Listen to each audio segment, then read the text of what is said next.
Kalau orang Wahabi Salafi punya jargon, moto, kembalilah kepada Quran dan Sunnah. Benar apa salah itu?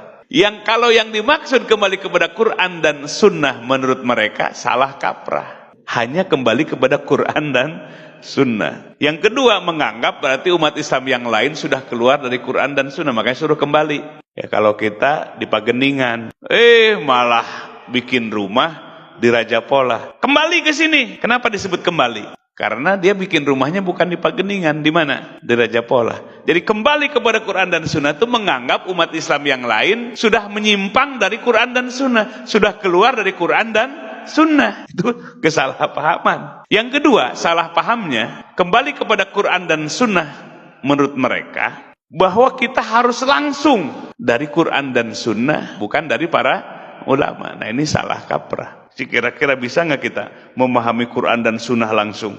Nggak bakalan bisa. Munculnya mazhab itu di abad ketiga Hijriah, di masa tabi'in. Khususnya madhab yang 4. Pertama madhab siapa? Abu Hanifah atau madhab Hanafi. Yang kedua madhab Maliki. Yang ketiga madhab Syafi'i. Yang keempat madhab Hambali. Itu di abad ketiga Hijriah. Kalau seruannya kepada Quran dan As-Sunnah, buang saja madhab itu. Langsung aja kepada Quran dan As-Sunnah. Kenapa harus ada madhab? Ternyata Quran dan Sunnah itu baru berupa dalil, baru bahan mentah. Kalau sekarang kembali kepada Quran dan Sunnah, ya diambil langsung. Bagaimana bisa?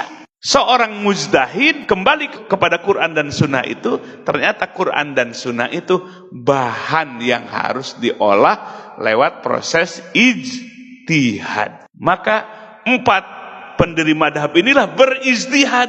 Apa yang diijtihadi? Quran dan Sunnah. Karena Quran dan Sunnah itu baru bahan, tidak bisa dipakai langsung. Ibarat kalau sekarang itu komoditas bahan mentah, belum bahan, bukan bahan lagi, bahan mentah dan bahan jadi, belum produk yang siap dipakai. Jadi Quran dan Sunnah itu harus diolah. Contoh misalnya, ya dalam Al-Quran ada perintah-perintah, contoh uqtulul musyrikin haitsu wajadtumuhum. Perangilah orang-orang musyrik. Coba kalau ayat itu dipahami seperti apa? Berarti kalau kita ketemu dengan haitsu wajadtumu, apabila kalian menemuinya. Bayangkan, satu ayat itu dan ada ayat-ayat yang lain yang seirama dengan ayat itu. Berarti kalau kita menemukan orang musyrik harus di mana? Nah, kalau kembali kepada Quran dan Sunnah tanpa ijtihadnya, penafsirannya para ulama, salah kaprah. Nanti ayat itu